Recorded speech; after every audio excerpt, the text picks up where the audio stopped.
Bonjour madame, bonjour messieurs. Bienvenue dans ce premier débat d'Agora News Automobility pour parler de la mobilité, essayer de la définir et de voir comment cela fonctionne. Nous avons autour de la table monsieur Carlos Moreno, président du think tank Live in a Living City, qui a d'autres titres aussi. Il est envoyé spécial Ville intelligente auprès de la mairie de Paris, également professeur associé à l'Université Paris 1 Panthéon-Sorbonne et directeur de la scientifique de la chaîne ETI pour entrepreneuriat, territoire et innovation. Nous avons également Madame Alice Ricoire, qui est conseillère mobilité et plan de mobilité à la CCI de la Seine-Saint-Denis. Monsieur Ousmane Bodj, responsable pôle mobilité chez Lidl. Et enfin Olivier Valado, qui est responsable travel et fleet chez management chez Natixis. Alors si vous voulez bien, on va commencer ce débat sur la base de plusieurs constats et affirmations. Donc aujourd'hui, nous avons réduit les distances, les temps de déplacement, mais multiplié dans le même temps ces derniers. Quand on parle de déplacement, la voiture demeure toujours un élément central. Les statistiques disent entre 65 et 70%.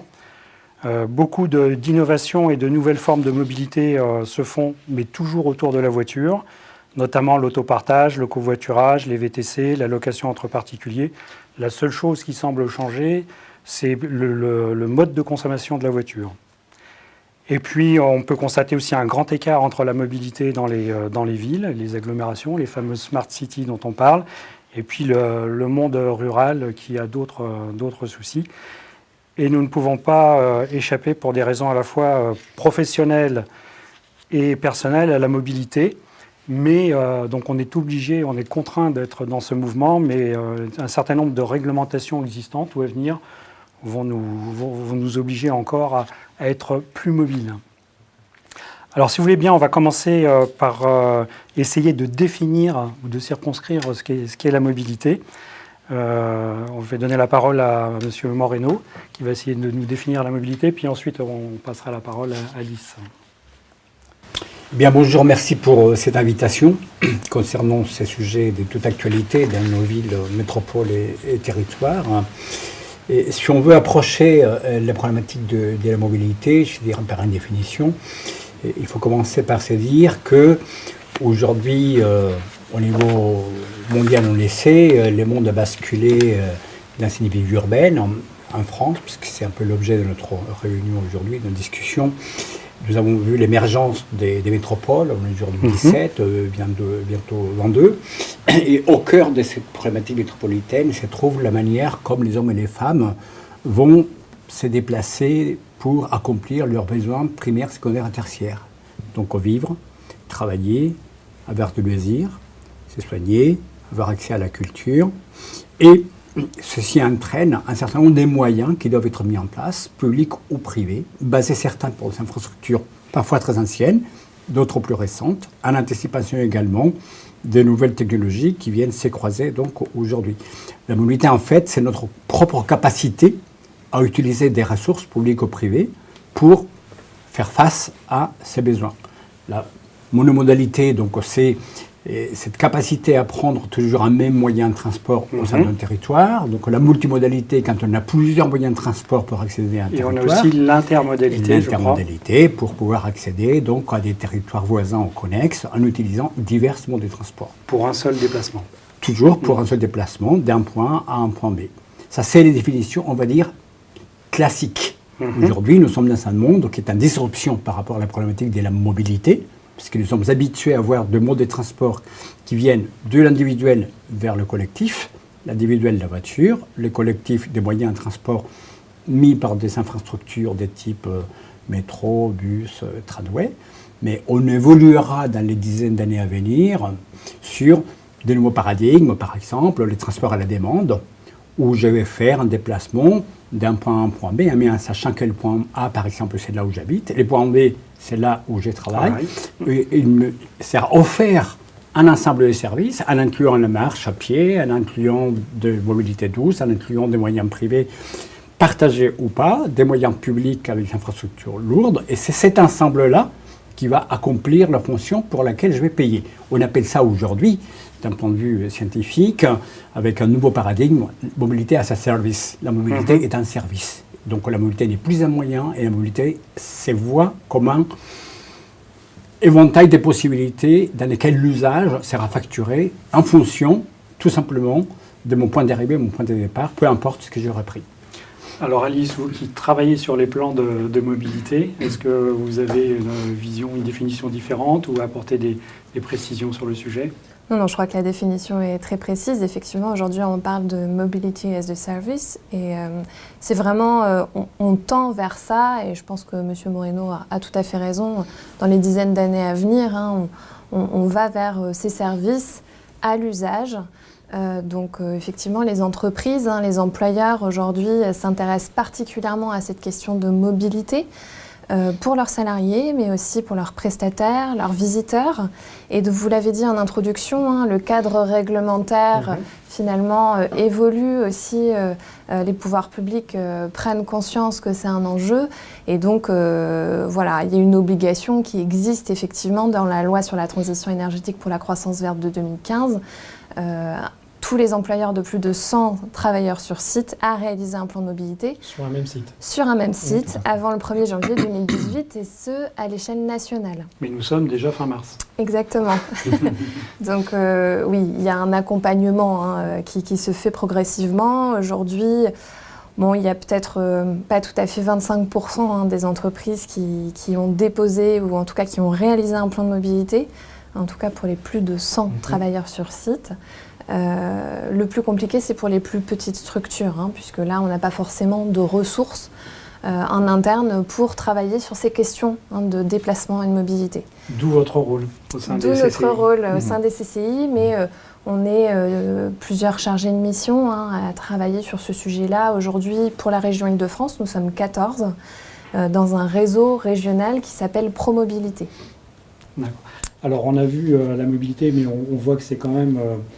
C'est effectivement des définitions intéressantes, mais qui sont pour les années à venir, même si j'ai l'impression qu'on démarre, parce que si on rentre dans le concret, on va essayer de voir avec nos deux mobility managers déjà comment ils vivent leur mobilité au quotidien, eux, personnellement, pour savoir comment ils fonctionnent, et puis comment est-ce qu'ils ont mis en place pour leurs collaborateurs et leurs salariés.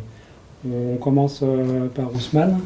Alors, merci Yves de cette invitation. Et, enfin, moi, mon quotidien dans la mobilité, c'est assez complexe parce qu'en fait, j'habite très loin de mon lieu de travail. Donc, je prends le véhicule tous les jours, j'ai un véhicule de fonction. Et malheureusement, j'utilise donc les autoroutes, on va dire la 4, la 86, qui sont quand même les plus chargées en termes d'embouteillage. Alors, j'aurais bien pu utiliser les autres moyens qui sont oui, c'est ce que j'allais dire, il y a des moyens alternatifs. Exactement, alternatifs tels que le bus, le train, etc. Mais il faut savoir que la mobilité, aujourd'hui, quand on n'est pas dans Paris intramuros, ou en tout cas les grandes villes, on est un peu oublié. Quand on est, comment dirais-je, qu'on habite dans des villages, ou en tout cas en dehors des grandes métropoles, il n'y a pas grand-chose. Parce que si je prends les transports en commun pour aller au travail, je mettrai à peu près le même temps, voire plus. S'il n'y a pas d'embouteillage, je gagne du temps avec la voiture que de prendre les transports en commun. Parce que non seulement il faut que je prenne un bus, un train, un métro, après soit tram ou bus pour arriver au travail. Donc 4 moyens de transport pour arriver à mon lieu de travail. Donc du coup aujourd'hui, pour pallier à ce fait qui est que si je pars à des heures, on va dire plus ou moins, pas trop tôt, mais aussi pas trop tard du boulot, mais là je prends en plein fouet les embouteillages, et donc la mobilité, pour moi, va être quelque chose d'assez compliqué. Alors on reviendra après sur comment ça fonctionne pour les collaborateurs, on va demander à Olivier comment il fait, et puis si vous voulez tous les deux intervenir, vous me faites signe pour intervenir sur une réponse de quelqu'un. Alors moi, contrairement à Ousmane, c'est très simple. Moi, depuis 40 ans, je suis en 2 roues pour mes déplacements dans Paris. J'ai repris le 2 roues lorsque justement le siège de notre société est parti on va dire, en petite couronne. Avant, lorsque j'habitais Paris et que le siège était à côté de la Bourse, bon, je prenais les transports, hein, c'était ce qu'il y avait de plus simple. Mais après, je suis vite revenu aux 2 roues, que je n'avais pas quitté au niveau privé. Et pour moi, voilà, c'est très simple, c'est 20 minutes grand maximum pour 10 km de distance le matin. Et j'arrive des fois à faire 10 minutes. Voilà. Et en plus, je suis RSE puisque je roule en scooter électrique. Voilà. Donc j'ai anticipé à la fois la nouvelle réglementation ou ce qui va se passer, je pense, pour réduire les véhicules dans Paris et notamment les véhicules avec des motorisations type diesel ou essence.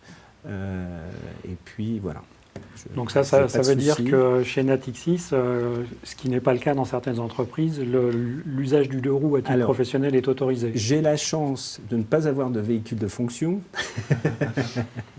Et je me suis, voilà, hein, c'est des véhicules à titre privé. Voilà. Et il y a d'autres collaborateurs est-ce que c'est parce que des entreprises interdisent l'usage du 2 roues pour des raisons de sécurité? Absolument. C'est-à-dire que le 2 roues est interdit. Mais il est interdit pour les déplacements. Mais pas pour toi. Voilà. non, il n'est pas interdit à titre privé. En revanche, il n'y a pas de 2 roues dans la flotte, par exemple. Ça, c'est totalement interdit. Et effectivement, ce n'est pas formellement interdit, mais fortement déconseillé de prendre son 2 roues dans la journée pour aller d'un site à un autre. Voilà. Quelque part, on n'est pas forcément couvert. Mais voilà. Et sinon, la mobilité des collaborateurs, elle se passe comment chez Natixis? Alors, globalement... il y a une mobility policy? Oui, alors on a fait une enquête, suite justement à la mise en place du plan de mobilité. On a fait une enquête globale sur l'ensemble du groupe. Les résultats, je crois, n'ont étonné personne, c'est-à-dire que globalement, la plupart des personnes ont soit un véhicule personnel et viennent avec leur véhicule, soit ils viennent en transport en commun lorsqu'ils habitent à une certaine distance. Ils ne peuvent pas faire autrement que de prendre les transports en commun. Bon, ils en sont mécontents, ça c'est le résultat qu'on a obtenu. Après, on entend souvent dans les conversations covoiturage, autopartage, et on a vu que quelque part, ce n'était pas du tout dans les préoccupations des collaborateurs, c'est-à-dire que c'est arrivé en queue de peloton au niveau des demandes. Les demandes ont beaucoup été axées sur... alors, il y en a qui sont pris à passer au vélo, voire au vélo électrique, contre pourquoi pas une contribution de l'entreprise ou avoir des équipements permettant de garer leur vélo, de prendre une douche, surtout avoir des stationnements sécurisés pour pas qu'il y ait de vol de vélo. Y compris la recharge pour les vélos. Y compris la recharge pour les vélos électriques. Et voilà, c'est plutôt ça. C'est plutôt les orientations qu'on a commencé. Alors on en avait déjà, mais on accentue des projets, on accentue sur le vélo. Voilà. Et pareil, ce qu'on fait, excuse-moi, c'est que 2 fois par an, même 3 fois par an, on a une société qui vient entretenir les vélos des collaborateurs gratuitement pour les inciter à venir en vélo. Et on prend en charge quelque part une partie de l'entretien de leur vélo. Ousmane, comment ça se passe chez Lidl? Contrairement à la remarque sur le covoiturage, je trouve quand même qu'aujourd'hui, en tout cas là où je suis, les jeunes se tournent plus dans ce mode de transport, c'est-à-dire de covoiturage. Très souvent, autour de moi, je vois qu'il y a des gens, hormis une organisation d'entreprise ou quoi, les gens spontanément se parlent entre eux, s'organisent entre eux et covoiturent. En dehors des cycles qu'on connaît aujourd'hui, qui peuvent être des sites de covoiturage, etc. Dans mon expérience et de ce que j'ai vécu jusqu'à présent, il y avait des du covoiturage qui était organisé pour les salariés, et l'entreprise, pour inciter les salariés à covoiturer, mettait en fait des incentives du genre des bons cadeaux ou des bons d'achat, etc., sur le nombre des bons d'essence, pour inciter les salariés à covoiturer, aller dans le covoiturage. Donc il y avait un site, ils s'inscrivaient, Et c'était intra-entreprise, c'était pas... parce que des fois, c'est les conseils régionaux ou les villes qui l'organisent. Là, c'était carrément l'entreprise qui l'avait organisé. Et les salariés s'inscrivaient, soit ils étaient, eux, conducteurs, ou ils étaient plutôt des voyageurs qui cherchaient à covoiturer. Et plus on covoiturait, plus, effectivement, la voiture vous coûtait moins cher parce que l'entreprise participait avec des bons d'essence, etc. Et ça marchait. Alors là, il y a une incitation, mais est-ce que tu sais si à titre personnel, une fois qu'ils avaient quitté le travail, enfin les modes de transport pour aller au travail, est-ce qu'ils pratiquaient la même chose à titre particulier dans leur vie ? À titre particulier, en dehors du travail, j'en sais rien, mais en tout cas, ce que j'ai noté, c'est que dans le cadre du travail, que ce soit organisé ou pas par l'entreprise, entre eux, les salariés se parlent et covoiturent. Parce que il y a un avantage là-dessus, aussi bien pour celui qui est covoituré que le conducteur, c'est qu'il y a certains qui comment dirais-je, les donnent des véhicules, mais souvent ce qu'ils font, c'est qu'il y a une semaine, il y a un qui prend son véhicule, et l'autre semaine, c'est l'autre qui prend son véhicule. Moi, j'ai vu cette pratique aussi. Et aujourd'hui, je pense qu'on va plus tendre sur ça, c'est-à-dire, au lieu de dire, je vais prendre un véhicule, et c'est mon véhicule, comme on fait aujourd'hui, où on est très porté à être propriétaire de sa maison, d'être propriétaire de sa voiture, ça, c'est quelque chose qui va tendre, à mon avis, en tout cas, à disparaître. Oui.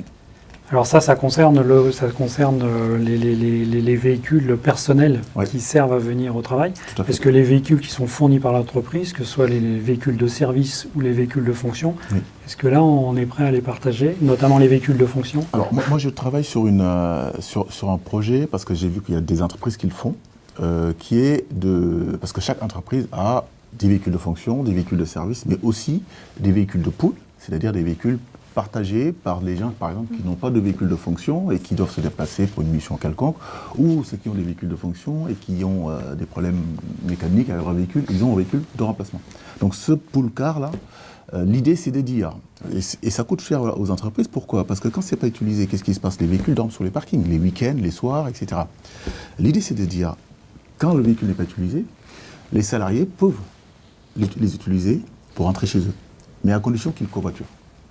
Voilà. Au lieu que le véhicule dorme sous le parking et que chacun part avec son propre véhicule et qu'on est 3, 4, 5 à partir avec 3, 4, 5 véhicules, on met une condition de dire, ok, ces véhicules, on va le laisser utilisés par les salariés, mais à condition que ces derniers covoiturent. Donc, est-ce que ça va passer ou pas ? Mais ça fait partie des idées sur lesquelles je réfléchis. Et voilà, il y a d'autres qui mettent qui rend ce service payant en disant, ok, c'est des véhicules qui sont en pool, on sait que le soir c'est pas utilisé, les week-ends, etc.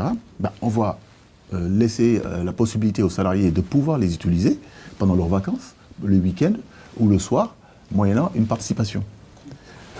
Alors Alice, vous, dans vos fonctions des compagnies et des entreprises dans ces plans de mobilité, est-ce que ce sont deux cas exceptionnels ou est-ce que c'est représentatif de ce qui existe ? Non, ce que vous avez décrit, effectivement, c'est assez représentatif. Alors, effectivement, cette question du covoiturage est intéressante, je pense, sur l'usage du véhicule. Est-ce que le véhicule doit être immobilisé, parce qu'on sait qu'il est immobilisé la plupart du temps. Donc, voilà, comment est-ce qu'on fait pour le faire tourner davantage et qu'il soit utilisé au maximum, en fait.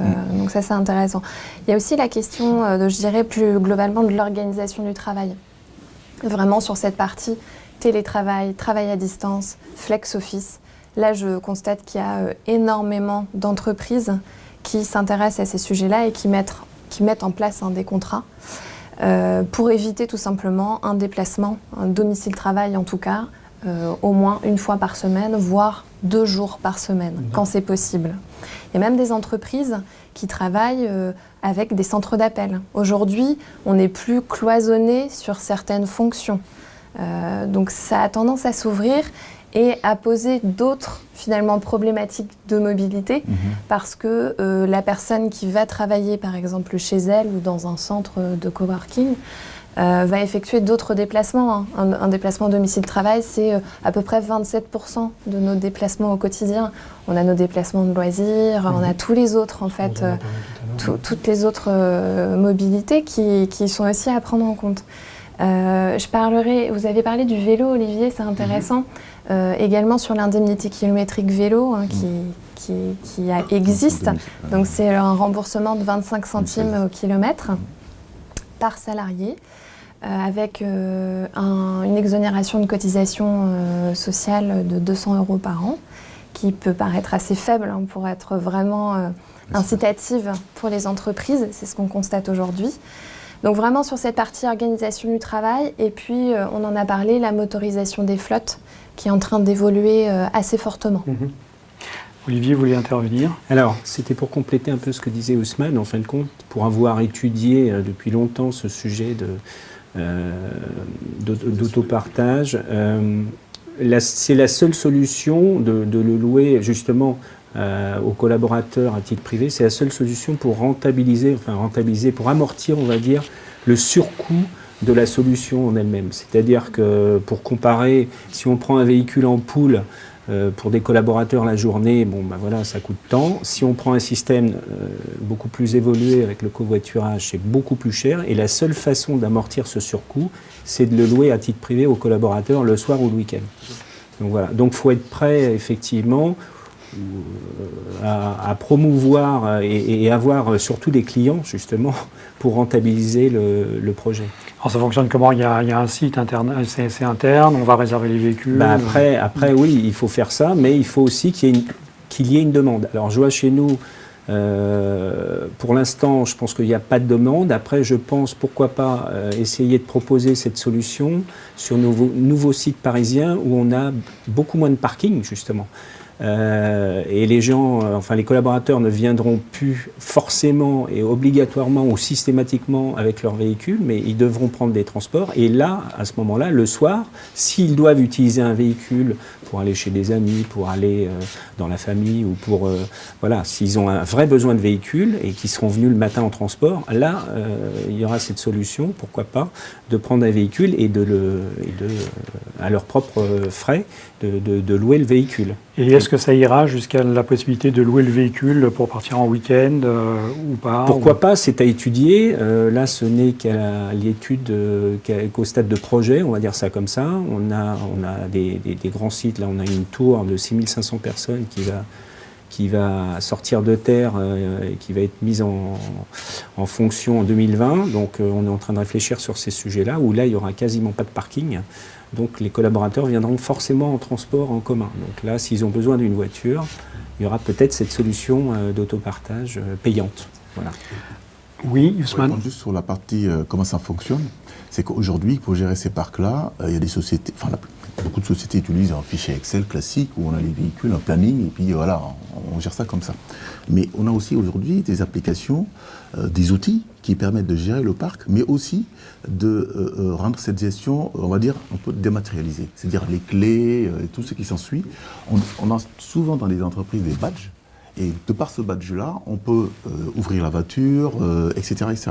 Et ce qui est bien dans ce... Et au restaurant d'entreprise, passer le portique, exactement, etc. Exactement. Et on utilise le même moyen pour pouvoir mettre en place ce système de location des véhicules, en tout cas de réservation des véhicules par les salariés. Et il y a des entreprises aujourd'hui, des sociétés aujourd'hui qui, eux, gèrent toute la partie facturation, parce que ça, c'est le problématique justement des entreprises, de pouvoir facturer les véhicules qui dorment dans leur parking. Mais il y a des entreprises qui font ça. Soit ils viennent avec leur propre véhicule, qui vous mettent en véhicule de pool, mais qui utilisent également... C'est un package tout compris. Exactement. Soit vous utilisez vos propres véhicules, et eux, ils amènent tout ce qui Ils amènent le véhicule, outils, ils viennent l'entretenir, ils l'emmènent... Alors, Carlos Moreno, on a beaucoup parlé d'automobile. Moi, j'entends toujours dire les chiffres, le déplacement moyen, je ne connais pas vraiment les chiffres, c'est 5 km, c'est 10 km. Donc, pas beaucoup d'intérêt de prendre une voiture pour faire 10 km. Quels sont ces nouveaux usages, enfin surtout ces nouvelles formes de mobilité, et comment si justement ces kilomètres sont si peu faibles? Bien sûr. C'est peu important, pardon. Un petit mot d'introduction. J'ai écouté attentivement les témoignages des entreprises qui sont autour de cette table. J'écoute des pratiques vertueuses, donc on en a dénombré certaines. J'écoute également des freins. Donc j'ai fait partie de ceux qui regrettent qu'il y a des blocages tels l'interdiction des roues, par exemple, au sein des entreprises pour des raisons de sécurité, au moment où nous évoluons dans la problématique urbaine par rapport à la voirie, où on fait apparaître donc de couloirs qui sont préservés justement pour faciliter la sécurité. Je parle au niveau international, dans le monde, je vais souvent en Chine, aujourd'hui, vous avez des couloirs partout de 2 roues protégés. Il y a même des barnums au croisement pour que les gens ne prennent pas ni la flotte ni le soleil. Donc je pense que, pour faire les liens avec votre question, il y a une réflexion qui doit décloisonner le monde de l'entreprise, le monde de la ville, puisque, comme ces messieurs l'ont dit parfaitement, ils l'ont décrit, les collaborateurs ont une vie privée aussi, il y a une famille, et donc il y a des barrières effectivement qui doivent peu à peu sauter pour avoir une vision beaucoup plus large et mieux comprendre les déplacements qui sont effectués au sein d'une ville et comment l'occupation de l'espace public, la voirie, les routes et autres, c'est fait au gré donc, de la vie que nous avons en tant que collaborateurs d'entreprise par exemple, ou tout simplement en tant que citoyen. Et le fait qu'on soit aujourd'hui dans cette espèce de dichotomie qui est aujourd'hui délicate, vous-même vous dites, voilà, les soirs, je ne sais pas, qu'est-ce qu'ils font, parce que la problématique centrale, c'est d'échanger nos modes de vie urbains. C'est de dire également, comme vous, monsieur témoignez, s'il habite à une certaine distance, pour lui, c'est plus simple de venir en voiture, quitte à subir des embouteillages, que de prendre le transport. Donc, il y a une nécessité d'une prise de conscience beaucoup plus large de ce que ça représente le fait de se déplacer, de ce qu'on appelle la mobilité, par rapport à la manière comment on gère donc son agenda. Si je prends le pays nordique, par exemple, dans lequel cette problématique de la mobilité aujourd'hui est exemplaire, vous voyez que l'essentiel des transports publics et privés, en fait, des vies privées ou des vies entrepreneuriales, se font par exemple en vélo, même l'hiver, quand il fait très froid et neige, vous allez à Copenhague, vous allez à Oslo, vous allez à Helsinki, je ne vais pas les nommer toutes, voilà. Et ça fonctionne donc très bien parce qu'il y a un décloisonnement dans l'art de vivre qui concerne une mutation culturelle de l'individu par rapport à son environnement. Et la France est un pays, et nous sommes fiers d'ingénieurs. Ça veut dire que nous sommes des gens très amenés à voir la vie de manière verticale et à cloisonner. À faute à Descartes. Et donc la vie de l'ingénierie a son contrepoids, c'est que de l'autre côté, on n'est pas capable de créer cette transversalité qui fait que moi, quand je viens travailler, je suis en vélo, et quand je suis chez moi, ou quand je rentre chez moi, je suis en vélo aussi, il n'y a pas de problème. Les nouvelles mobilités viennent, bien sûr, donner une ampleur au domaine des possibles. Donc nous avons effectivement le vélo qui existe depuis quand même la nuit des temps. Aujourd'hui nous avons le vélo électrique, le vélo à assistance électrique, nous avons le 2 roues dont M. parlait, le scooter électrique. Nous avons de nouvelles formes de gestion de vélo, que ce soit donc en vélo partagé ou les nouveaux free floating, que nous ayons aujourd'hui non seulement de nouvelles formes de mobilité, je dirais, avec les voitures autonomes à venir. La France, c'est quand même le seul pays au monde qui a 2 brillantes start-up qui font des navettes autonomes. Nous avons 2 sociétés. Voilà.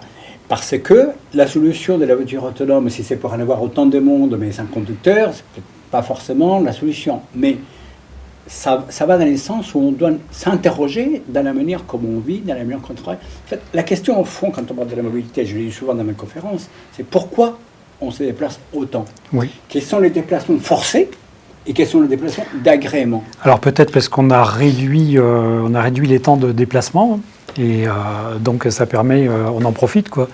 Les jeunes aujourd'hui vont volontiers passer des week-ends à Berlin, en Espagne, enfin. Bien sûr. Voilà. Nous, on allait beaucoup moins loin, enfin, pour ce qui me concerne. Bien sûr, bien sûr.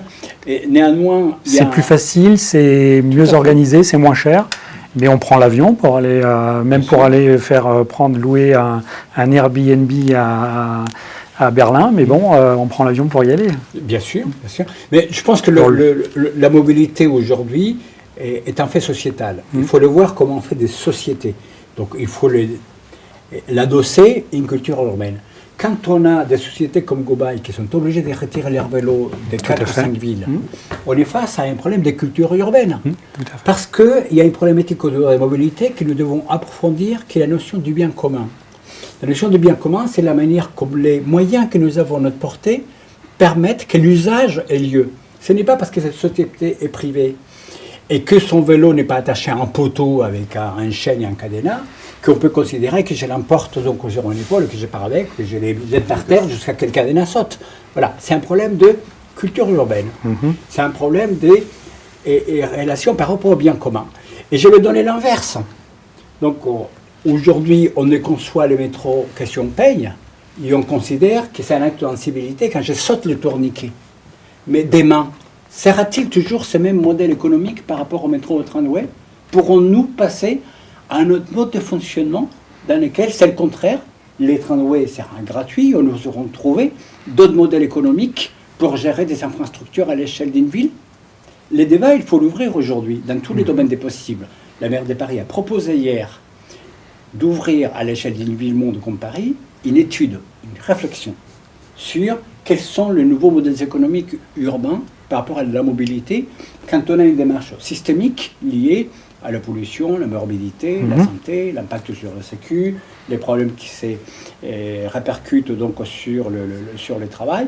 On a quand même aujourd'hui pratiquement une vingtaine de journées par an de transports gratuits à cause des pics de pollution qui deviennent maintenant de plus en plus endémiques. Donc est-ce que nous allons continuer comme Ford disait donc à l'époque? Si j'ai demandé à mes clients que un cheval, qu'est-ce qu'ils veulent de plus, ils me répondraient un cheval qui aille plus vite. Nous sommes à 3 ans, même pas, de la nouvelle décennie, de la 3e du 21e siècle. Il faut aujourd'hui se poser la question dans quelle ville nous voulons vivre et quel modèle de services nous voulons construire. Il y a des villes comme Tallinn, j'ai étudié, je suis allé assez souvent, qui fonctionnent très bien avec les tramways gratuits sous certaines conditions. Ce n'est pas pour tout le monde, c'est pour les citoyens de Tallinn. Et ils ont trouvé des modèles économiques extrêmement vertueux, là où tout le monde disait, si le tramway est gratuit, la qualité de service va se dégrader. Eh bien, la réalité, c'est que 7 ans après, la qualité de service a augmenté et les recettes de la ville ont augmenté par des effets donc d'usage de toutes les infrastructures qui sont connexes et la prise en compte et la prise de conscience d'un bien commun. Je ne dis pas que demain le métro de Paris sera gratuit, mais je dis qu'il faut aujourd'hui, par rapport à votre question sur quelles sont les nouvelles mobilités, il ne faut pas uniquement imaginer que les nouvelles mobilités, c'est les drones dans lesquels vont voler dans les airs pour utiliser les espaces aériens, ce qui est tout à fait possible.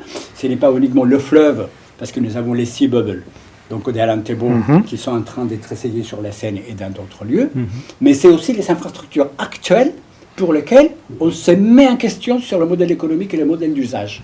Et pourquoi pas imaginer les contributions des entreprises pour une espèce de nouveau pacte, ce que je l'appelle social urbain du transport, et dans lequel on fasse des péréquations qui intègrent un certain nombre de choses, et pourquoi pas effectivement fluidifier les transports en commun par rapport à ce type de nouveaux modèles économiques dont les gratuités en font partie des données d'entrée aujourd'hui. Ousmane veut intervenir. Je vais dire sur ce que disait M. Moreno, qui est quand même très intéressant et instructif, sur la partie culturelle. Parce que moi, j'ai été à Berlin, j'ai été à Pékin, j'ai été à Strasbourg, j'y vais pratiquement toutes les semaines maintenant, parce qu'on a quelques projets là. Et ce que j'ai remarqué, c'est que l'utilisation, que ce soit le vélo ou tout autre mode de déplacement, que ce soit du gyropode, etc., vélo électrique, scooter, ce qu'on veut, je pense qu'il y a la technique, mais il y a la culture, il y a aussi les lois qui doivent accompagner tout ça. Absolument. Il faut que les structures, la technique qui suit, les lois, les hommes, donc la culture, il faut que tout aille ensemble. Et si on a la technique, on a les moyens de transport, parce qu'ils existent aussi aujourd'hui, on en a plein, des transports doux, transports tout, et que l'État, enfin les villes ne construisent pas les structures qu'il faut pour que les gens puissent se déplacer de façon sécuritaire, on va dire, mais aussi qu'on éduque les gens. Ça démarre, ce que vous disiez, ça doit démarrer à l'enfance avec l'éducation, l'appréhension. Vous allez à Berlin, mais vous n'osez pas tourner quand il y a un vélo qui arrive, qui a sa priorité, quoi. À Paris, c'est pas le cas. Non, mais le sujet. Donc, moi, je il comprends que existe. vous l'ayez interdit, que vous ayez interdit le vélo, parce que dans mon ancien job, on avait mis des vélos, parce qu'on était dans un site quand même qui faisait 2000 hectares, qui était quand même très grand. On avait mis des vélos pour les salariés, pour aller d'un site à un autre, en interne. Il y en avait des centaines, mais on a eu un taux d'accidentologie tel qu'on était obligé de les retirer. Parce que c'est une question de culture, c'est une question d'éducation. Je pense qu'il faut commencer très tôt. La technique, on l'a. Les infrastructures viennent, et ça s'accentue. Maintenant, il faut que l'éducation et aussi les lois viennent régenter tout ça. Je peux m'ajouter Oui, je vous en prie. un petit élément culturel complémentaire, parce que j'ai la chance d'être scientifique professeur, mais j'ai été aussi start-upper. Mon entreprise a été achetée par un très grand groupe français mondial, dont j'étais conseiller scientifique, et donc j'ai participé à un certain nombre d'actions à l'intérieur de cette entreprise mondiale. Et qu'est-ce que j'ai observé dans mes passages, pendant 5 ans, dans ces grands groupes, qu'il y a un phénomène culturel urbain citoyen, il y a un phénomène culturel du cadre français, qui fait que là où les citoyens aujourd'hui sont en train de se défaire de l'esprit de la propriété par rapport à l'automobile pour rentrer dans une démarche d'usage, nos cadres d'entreprise, des cadres moyens et des cadres supérieurs, considèrent encore la voiture comme un statut, pas social, mais comme un statut de pouvoir au sein de leur entreprise. Moi, excusez-moi de le dire, j'avais une voiture de fonction absolument dingue, en termes de qualité, définition, c'est ça. Je pense que j'étais un des collaborateurs qui allait moins utiliser sa voiture, mais dans les 5 ans où j'y étais, je l'ai rendue pratiquement neuve. Puisque j'utilise les transports en commun sans aucun problème, je me déplace en vélo, je marche, parce que c'est bien pour la santé. Je descends parfois 2 stations avant mon rendez-vous pour marcher 2 stations. Parfois, les gens font des correspondances quand ça va plus vite en marchant, etc. Mais beaucoup de collègues utilisaient la voiture pour aller de la Défense jusqu'ici, par exemple, nous sommes à Neuilly, en ayant le métro à proximité et en arrivant plus vite. Mais ça donne un statut. Vous arrivez dans les lieux, vous donnez les clés au voiturier, vous allez au repas, vous invitez vos gens, Alors, vous repartez avec des voituriers. C'est un statut. Alors, et ça, cette culture, il faut la casser. Alors, pas c'est- uniquement urbaine, mais entrepreneuriale. Si je peux me permettre, c'est tout à la fois un statut, mais ça a été aussi vendu comme ça aux collaborateurs, c'est-à-dire que c'est un avantage en nature. Au départ, la voiture de fonction a été fournie, c'était à la place d'une augmentation de salaire. Donc, comme ça fait partie intégrante de sa rémunération, il n'est pas prêt à la partager. Enfin, C'est pour ça que je il s'est pense mis qu'il ça faut dans la casser ces tête. codes. Il faut exactement le... Et d'autant plus que vous avez les ressources humaines qui, eux, ont besoin de ça pour pouvoir attirer Motiver. des talents. Parce que ça fait partie Mais je peux vous dire qu'il y a énormément de pays au monde, je parcours la planète en permanence, dans lesquels ce paradigme a été revu. Et aujourd'hui, on attire de collaborateurs parce qu'on leur offre des cadres de travail, des cadres de vie beaucoup plus agréables que parce qu'on leur met une grosse voiture avec des clés à disposition. C'est moins vrai, je pense, dans les jeunes générations à qui on offre parfois des voitures moins importantes, mais avec un crédit mobilité qu'ils peuvent utiliser à leur guise pour d'autres, de la location pour aller au sport d'hiver ou un billet de train pour partir en vacances ou des choses. Les jeunes sont plus intéressés qu'on les aide à se loger avec des entreprises à qui on leur donne une voiture. Tout à fait, je pense. Parce que le centre de gravité se déplace. Alors pour que tout cela fonctionne, l'outil numérique est devenu indispensable pour faire cohabiter toutes ces applis. Notre outil, c'est le smartphone pour savoir qu'est-ce qu'il faut qu'on prenne. Moi, je vais sortir d'ici, je vais regarder mon smartphone, mon appli Citymapper, et puis je vais voir comment je rentre chez moi. Et ça peut changer par rapport à ce que j'ai pris ce matin. Tout à fait. Bon, une des particularités du XXIe siècle, en fait, il y en a 2 au XXIe siècle, c'est qu'on est dans un monde urbain et on est dans un monde massivement ubiquitaire. Donc aujourd'hui, effectivement, l'ubiquité nous accompagne en permanence au travers plein de smart devices, smartphones de toutes sortes, et énormément d'applications qui font qu'on ait un monde de possibles autour de nous, qui peut nous perméabiliser à changer de culture quand on a les applications. Moi, j'ai sur mon smart device plein d'applications, des multimodalités, pour marcher, pour aller à un endroit en vélo, City Scoot, aujourd'hui qui se développe dans beaucoup de villes, pour les 2 roues électriques en partage, et pour accéder à une meilleure compréhension de lieux. Je pense qu'il y a une problématique également, je me permets de dire ça par rapport aux problématiques urbaines, c'est qu'il y a énormément d'usagers de la ville qui ne connaissent pas leur ville. qui en fait sont habitués à des automatismes et ils ont très peu de compréhension de l'espace urbain, par où on peut marcher, par où on peut respirer. Qui ne sont pas prêts à changer d'itinéraire. Parce qu'ils sont des itinéraires qui sont fixes et donc vous faites, moi j'avais fait cette étude, ce qu'on appelle au niveau scientifique le niveau d'automaticité des parcours. C'est-à-dire que l'essentiel des transports privés en voiture, du lieu de résidence au lieu de travail, c'est fait par une automaticité.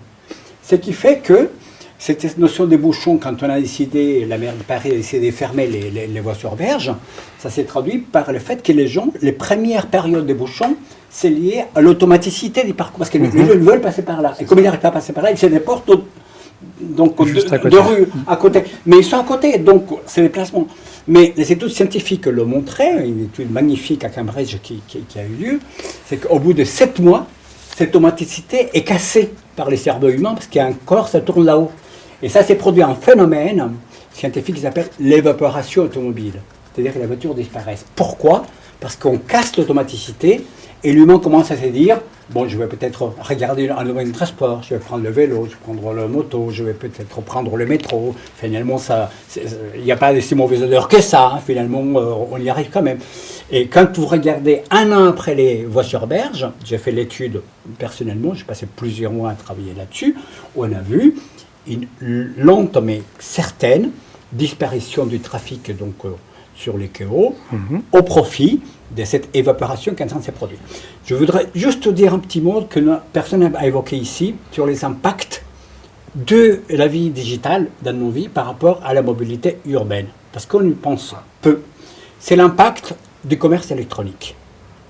Parce que les modes de vie urbains par le digital, elle nous permet d'accéder non pas uniquement à vos déplacements, mais d'acheter tout avec le premium. Vous êtes livré en 1 heure et même gratuitement. Moi, je vais faire mes courses hier. On me dit, écoutez, en 1 heure, je vous livre, portez pas vos paquets. Moi, ça me coûte pas trop de porter mes paquets. Mais j'avais quelqu'un prêt à me livrer à moins d'1 heure. Vous allez sur les grandes chaînes qui sont, je n'aurai pas de nom, mondiales ou françaises.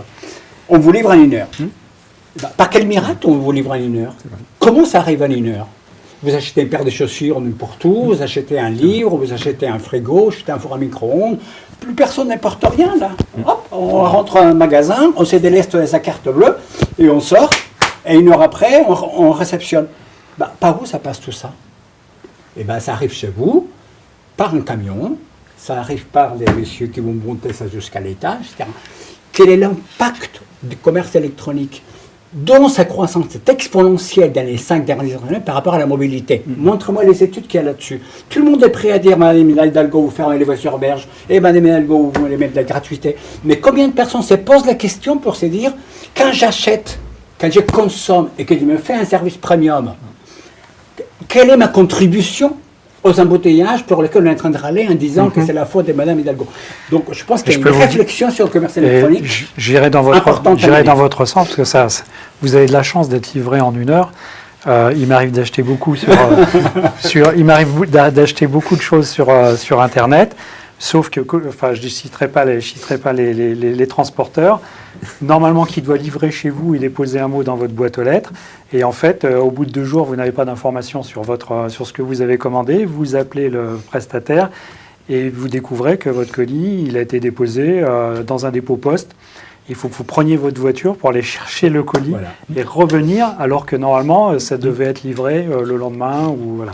Donc ça fonctionne. Multipliez ça par le nombre d'usagers, vous verrez que la réflexion sur les embouteillages en ville prennent un autre regard. Alors, est-ce qu'on peut... Oui, Ousmane, et puis après on conclura. Après, rapidement sur ce point-là, en fait, si on va jusqu'au bout de la réflexion, ça aurait été quelque chose qui pourrait être vertueux. Dans la mesure où, quand on va faire des courses, qu'est-ce qu'on fait ? On prend son véhicule. Quand on habite, en tout cas, pas dans les grandes métropoles, là où on peut prendre le métro, bus. Si on est en ruralité... Et si on est en ruralité, on prend son véhicule. Et s'il y a 10, 15, 20, 30 personnes qui vont faire leurs courses avec leur véhicule, Et si ces 10, 15, 20 personnes restent chez eux avec leur appli, ils commandent leur truc, et qu'il y a un transporteur qui prend tout, qui fait la tournée et qui dépose, donc, je veux dire, si on était parti au bout de la réflexion, et en tout cas, de ce qu'on voulait faire pour cette mobilité, Il faut faire le bilan, oui. on aurait pu, je pense, en tout cas, ça aurait pu être vertueux. Mais malheureusement, avec les problématiques que rencontrent ce système-là, qui sont les problématiques de livraison, les personnes ne sont pas là, etc., bah, ça démultiplie finalement les déplacements au lieu de les réduire, quoi, hein. Alice, vous voulez intervenir? Oui, je voulais juste rajouter 2 éléments. Un premier élément, on n'en a pas beaucoup parlé, mais sur la billettique. Demain, on va pouvoir utiliser notre smartphone on aura notre passe Navigo intégré en fait sur notre smartphone pour valider, pour prendre n'importe quel transport. Je crois qu'en Suisse, il y a le M-Ticket oui. qui est utilisé et qui est en train d'être testé par la SNCF et on sera payé à l'usage. Nous sommes franchement en retard. Oui, moi, je vais en Chine assez souvent. Tout à fait. Quand vous avez la Shanghai, donc avec votre smartphone, avec les 2 applications phares, Alibaba Pay ou WeChat Pay, vous partez de Shanghai, vous faites jusqu'à 720 km, donc jusqu'à la vallée des Trois Gorges, uniquement avec l'appli sur un smartphone, tout en intermodalité vraiment très très étendue. Plus personne n'utilise des billets. En 2021, en région Île-de-France en tout cas, on n'aura plus de billets papier. Voilà, ça c'est une certitude. En tout cas, c'est les projets du moment. Et deuxième Encore chose, 3 ans à attendre. ouais, On est en retard. mais en 2019, on pourra utiliser notre smartphone, mais bon, le temps que ça s'étende. Et puis il y a la question aussi de la donnée. On n'en a pas beaucoup parlé, mais et de l'éducation finalement des citoyens, des enfants à l'usage de toutes ces mobilités. Vous avez parlé de Citymapper, c'est un très bon exemple. Aujourd'hui, en tant que citoyen, on doit se poser cette question. Quand on est mobile, qu'on active nos données sur le téléphone et qu'elles sont récupérées par un certain nombre d'entreprises, par un certain nombre d'applications, où est-ce qu'elles vont ces données-là? Est-ce qu'elles servent au pouvoir public aujourd'hui pour pouvoir demain améliorer toutes ces mobilités, toutes ces infrastructures? Alors je vous pose la question, vous allez nous répondre. Citymapper, c'est une entreprise qui est anglaise, je crois, qui est londonienne. Oui, donc vos qui données, fonctionne dans les capitales. Voilà, tout à fait. Et je suis pas sûre qu'aujourd'hui ça serve vraiment les pouvoirs publics. Par contre, si vous utilisez Via Navigo, qui est l'application franco-française. Île-de-France, en tout cas francilienne, qui est Île-de-France Mobilité, ex-STIF, qui est l'autorité organisatrice de la mobilité. Là, vous allez pouvoir aider les pouvoirs publics. Donc je note Via Navigo. Voilà, Via Navigo. Mais pour venir sur cette histoire de dématérialisation du paiement, donc du ticket, aujourd'hui, par exemple, sur les parkings à Paris, vous pouvez payer votre parking avec votre smartphone, Pay by Phone. Là, je me suis garé, je n'ai pas utilisé de rotateur ni rien, juste avec mon smartphone. J'ai payé mon parking. Et là, si l'heure est dépassée, il va sonner. Il faut que j'aille, rien que par le smartphone, compléter mon truc sans me déplacer. Justement, on va, pour ce premier débat, tenir les délais. Éviter que le smartphone sonne, qui est éteint par ailleurs. Exactement. Et donc, par la miracle de la technologie, il va quand même sonner. Et nous allons conclure. Alors moi, je voulais vous poser une question sur la finalité de tout ça. Effectivement, la mobilité, par exemple, dans les entreprises, est-ce que la seule finalité, c'est faire des économies? On l'a vu, on a un parc qui dort, donc il faut faire des économies. Est-ce qu'il faut que ça soit la moins chère possible? Est-ce qu'il faut que ce soit la plus intelligente, la plus propre, la plus durable, la plus supportable? Un ensemble de tout ça, c'est quoi je crois que vous disiez que quand je vous ai vu au colloque chez Moveo, vous parliez de Smart, Green and Human Mobility. C'est ça. Donc, qui veut intervenir le premier sur le sujet? Olivier. Alors, aujourd'hui, je trouve qu'il y a une offre pléthorique sur ces sujets-là. Alors, il y a beaucoup de sociétés qui font la même chose, à peu près la même chose. La pérennité de ces sociétés, moi, c'est toujours cette question que je me pose par rapport à l'offre. Déjà, est-ce que l'offre va séduire les collaborateurs en interne? Est-ce que cette société va être pérenne aussi? Parce que ça, c'est important, on regarde ça aussi. Quand on signe un contrat avec une société, on veut savoir si elle va aller jusqu'au bout dans le service, si derrière il y a un SAV, enfin voilà, il y a tout ça. Donc c'est la problématique, elle est là, je pense, c'est quoi mettre à disposition, comment, avec quel type de société. Mais pour quelle et fin voilà. C'était... Et pour quelle fin? Pour que ce soit utilisé au moindre coût. Alors c'est toujours ça, hein, on a toujours ça dans l'esprit. Il faut que ça fonctionne et que ce soit pérenne, voilà, et et le plus économique possible. Bien sûr, on ne va pas prendre des solutions très très coûteuses ou trop coûteuses par rapport aux résultats attendus. Mais c'est un petit peu ce que je disais tout à l'heure. On entend beaucoup l'autopartage, le covoiturage, d'autres solutions et ainsi de suite. Mais est-ce que les collaborateurs seront partie prenante pour utiliser ces services? Voilà, c'est ça. On parlait tout à l'heure, tu l'as évoqué, de la solution de crédit mobilité. Moi, je sais que je l'ai présenté au niveau de la direction générale. Ça avait été évoqué. J'avais étudié le sujet depuis ses débuts avec la société qui vend cette prestation. Et puis, on s'aperçoit que derrière, en fin de compte, tout le monde en parle, mais personne n'en veut, quoi. Et puis quand on regarde un petit peu la société qui commercialise, bon, aujourd'hui elle n'a pas trop de clients et maintenant elle commercialise cette prestation, plus toute seule, mais uniquement si l'on prend de l'autopartage avec associé. Donc ça veut bien dire que le modèle en lui-même ne séduit pas grand monde et qu'il l'associe à une autre prestation pour la vendre. Donc c'est tous ces sujets-là, voilà, tout le monde joue un petit peu comment dirais-je, au géotrouve-tout aujourd'hui. Il y a des solutions qui sortent tous les jours sur tous les sujets. L'autre jour, j'ai vu qu'il y avait du copiétonnage maintenant qui vient de sortir.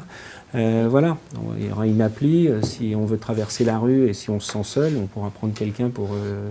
voilà, enfin j'exagère un peu, mais pour un trajet, voilà, tiens, là ouais, je venais dans vos locaux, j'aurais pu, avec l'appli, dire, tiens, s'il y a quelqu'un qui veut prendre les transports en commun avec moi, il marchait un petit bout, avenue de la Grande Armée, je prends quelqu'un avec moi pour... voilà.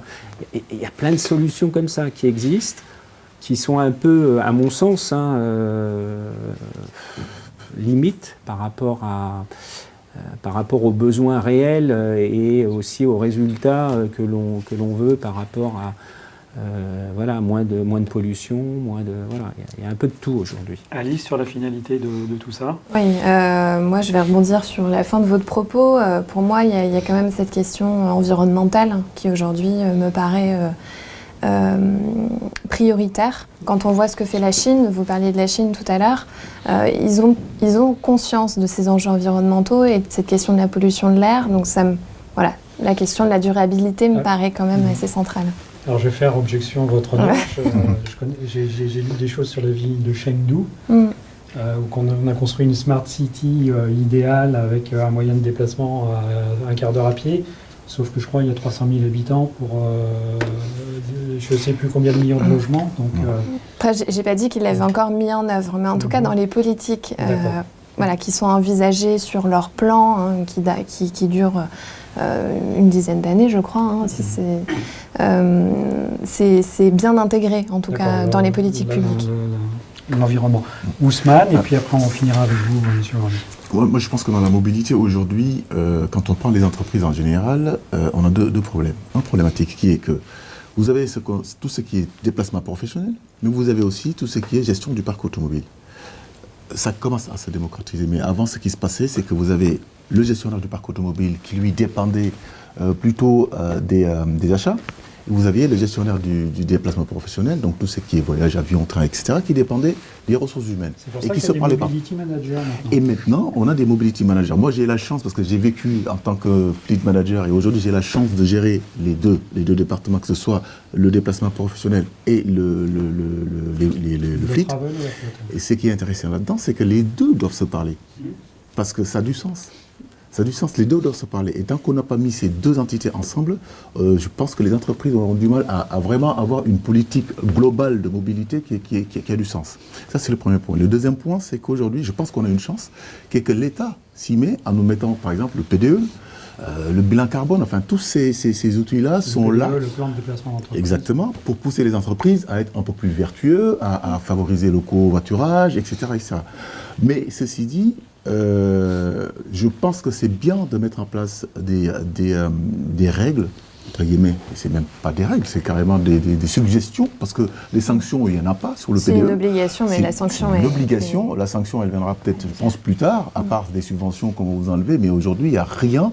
L'entreprise, s'il ne fait pas son PDE, enfin, il n'y a rien qui va l'obliger vraiment, quoi, hein. Donc je pense que c'est ça qui manque, quoi. Il faut de la conviction, mais aussi il faut, à un moment donné, si on veut être vertueux, allier les deux. La technique, on l'a, on n'en parle plus, parce qu'il y a une multitude de moyens de se déplacer aujourd'hui, que ce soit du soft, avec du vélo électrique, et j'en passe, que ce soit des véhicules électriques qui existent sur le marché, etc. Mais il faut que les gens, l'éducation des gens qui commencent à l'école, l'État, avec ces lois qui peuvent nous sortir pour inciter, ou obliger en tout cas, les acteurs clés qui sont de la mobilité, puissent agir, mais agir agir avec contrainte s'il le faut, des fois, pourquoi pas. Mais en tout cas, les pousser à agir, quoi, parce que, comme disait monsieur à juste titre, le véhicule reste statutaire. Et si vous avez une politique de dire, je vais mettre un véhicule, vous allez avoir le financier qui, lui, va vous dire attention au budget, et vous allez avoir les ressources humaines qui vont vous dire, mais attention au type de véhicule, parce que pour moi, c'est un levier de recrutement. Monsieur Moreno, donc, ok, on a bien compris smart, green, donc verte et intelligente. Comment on fait en sorte qu'elle soit humaine aussi? Absolument. Et qu'elle crée du lien? Absolument. Je pense que le fond du problème, le fond de la problématique, elle est là. C'est-à-dire que, je disais, à l'esprit de l'ingénierie française, on a tendance souvent à confondre les moyens avec les objectifs. Les moyens, c'est toutes les manières qu'on a pu dénombrer lors de cette discussion pour se déplacer. Le marché, les voitures, les vélos, tout ça, c'est les moyens. Mais quels sont les vrais objectifs qui sont derrière? Moi, l'objectif, en tout cas dans mon domaine d'activité des problématiques urbaines, c'est la qualité des vies des citoyens, c'est la création de la valeur économique et la lutte contre le chômage par rapport au territoire économique, c'est l'inclusion et le lien social par rapport à des villes qui sont extrêmement fragiles, où il y a énormément d'exclus, et les volets environnementaux, puisque le plus grand défi que l'humanité ait aujourd'hui, c'est la lutte pour le climat. Donc, si je veux résumer par rapport aux objectifs, moi je suis très clair, par rapport aux objectifs que nous avons aujourd'hui, qu'on soit des mondes entrepreneuriales, qu'on soit des mondes des gouvernances locales ou autres, on a 3 objectifs majeurs, qui est la création de la valeur économique, sociale et écologique dans nos territoires. Ça, c'est les objectifs. Et ça découle donc en qualité de vie. Donc, une pérennisation sociale pour vivre ensemble, une culture urbaine, une démarche écologique par rapport à la fragilité des ressources naturelles, le développement donc, de notre économie locale et la résilience, parce que nous vivons dans des territoires qui sont extrêmement anxiogènes. Face à ça, nous avons des moyens. Dans les domaines qui nous concernent de la mobilité, on a vu un certain nombre. Mais tous ces moyens-là, ils ne servent à rien si au cœur, on ne crée pas de liens sociaux. Moi, je développe cette idée dans le monde entier autour de ce qu'on appelle la ville des quarts d'heure, vous avez évoqué tout à l'heure, mais pas dans des villes nouvelles, dans des villes dans lesquelles on vit tous les jours. Donc la ville des quarts d'heure, c'est la possibilité d'émailler avec un ensemble de ressources de proximité, le commerce de proximité, les liens culturels, les liens sociaux, les personnes âgées, les gosses, les écoles, les travails, des nouvelles formes de travail, dans un environnement au bout d'un quart d'heure qui permettent donc de limiter les déplacements. Je le disais lors de cette conférence, je le dis souvent dans des conférences dans le monde, pour aller très loin dans cette idée-là, la meilleure mobilité qu'il peut y avoir pour les urbains, c'est l'immobilité. C'est quand on n'a plus besoin de se déplacer et on a subi, et je termine par là où j'ai commencé, les besoins qui sont première, secondaire et tertiaire. Si je me loge, si je travaille, si je peux accéder à mes loisirs, si je peux m'éduquer, si je peux me soigner, si je peux accéder à ma vie avec mes proches et que je n'ai pas plus d'un quart d'heure, tous les déplacements que je ferai en plus, de manière réticulaire, par maillage, c'est parce que j'ai envie. Donc aujourd'hui, les mobilités, l'essentiel des mobilités urbaines aujourd'hui sont contraintes. Parce que socialement, la géographie et les territoriales de nos villes et de métropoles, les cas de Paris, elles sont cadencées de l'est à l'ouest. Parce que les usines, elles se trouvent dans les directions des vents. Donc les vents qui soufflent à l'ouest, donc c'est pour ça que vous avez les usines qui sont au nord, et donc les grands quartiers de l'ouest où nous sommes aujourd'hui, et les secteurs populaires qui étaient pas loin des usines, avec de la main-d'œuvre qui venait immigrer, etc. C'était logé sur place. Mais ça remonte à la révolution industrielle, ses habitudes socio-territoriales. Sauf qu'on est devenu une ville de services, les usines ont disparu. Le nord de Paris est devenu donc des usines en perdition. On a eu tout un tas de problèmes sociaux par la suite. Ça a été mal desservi. Clichy-Montfermeil, les derniers métros, ça a été arrêté. C'était le tramway, ça s'était arrêté il y a 50 ans. Vous avez 60 000 personnes qui n'ont aucun accès en termes de déplacement, uniquement le bus, comme vous voulez qu'ils trouvent de l'emploi. Tandis qu'à l'ouest, donc vous avez les grandes entreprises qui se sont installées, mais les cadres qui travaillent à la Défense, où ils vivent de l'autre côté, ils vivent à l'est, donc dans les Kaufmann et Broad et autres constructions qui sont à 1 heure. Donc vous avez une déclinaison de l'espace urbain socio-territorial qui crée des mobilités contraintes. Et aujourd'hui, on est en train de lutter contre ça. On est en train de proposer des nouveaux paradigmes. Mais la cinétique de tout ça est une cinétique qui va être lente. Il va falloir 10 ans, peut-être, pour revoir tout ça. On est en train de les faire, en train de les réaménager. C'est pour ça que nous, les acteurs qui sommes tous les jours confrontés à ça, c'est le fait qu'on doit changer les paradigmes. Et j'ai dit, si on arrive à concevoir dans nos organisations des territoires d'immobilité, on aura fait une contribution. Parce que l'immobilité, ce sont les meilleures manières de ne pas émettre de CO2 et de ne pas embêter son voisin avec 12 mètres carrés qu'on privatise pendant 1 heure, à fur et à mesure qu'on se déplace avec sa bagnole tout seul. Mais rassurez-moi, on aura encore le droit, si on a envie, d'aller voir la grande barrière de corail en Australie et en Nouvelle-Zélande. Au contraire, mais je vous encourage à aller visiter avant qu'il ne soit trop tard. Voilà, c'est ça. Bon, Moi, ce que je voudrais juste rajouter, vite fait, on a parlé de mobilité, mais il y a aussi les solutions de non-mobilité qui se développent vitesse grand V dans toutes les grandes entreprises, avec le télétravail, les visioconférences.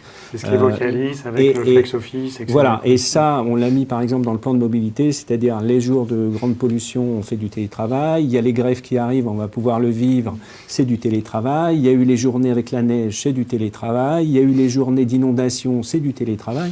Il y a aussi toutes ces solutions qui arrivent en parallèle et qui permettent de désengorger aussi nos routes. Et je complète vite fait avec ce qu'a dit Ousmane tout à l'heure. On ne parle plus de TCO, on parle de TCM, donc exact. Coût de la mobilité global d'un collaborateur, d'une entité, et on compare et on sait aussi s'il prend beaucoup de taxis, sa voiture, si elle sert ou elle ne sert pas. Je pense à ce que vous avez dit tout à l'heure, et ainsi de suite.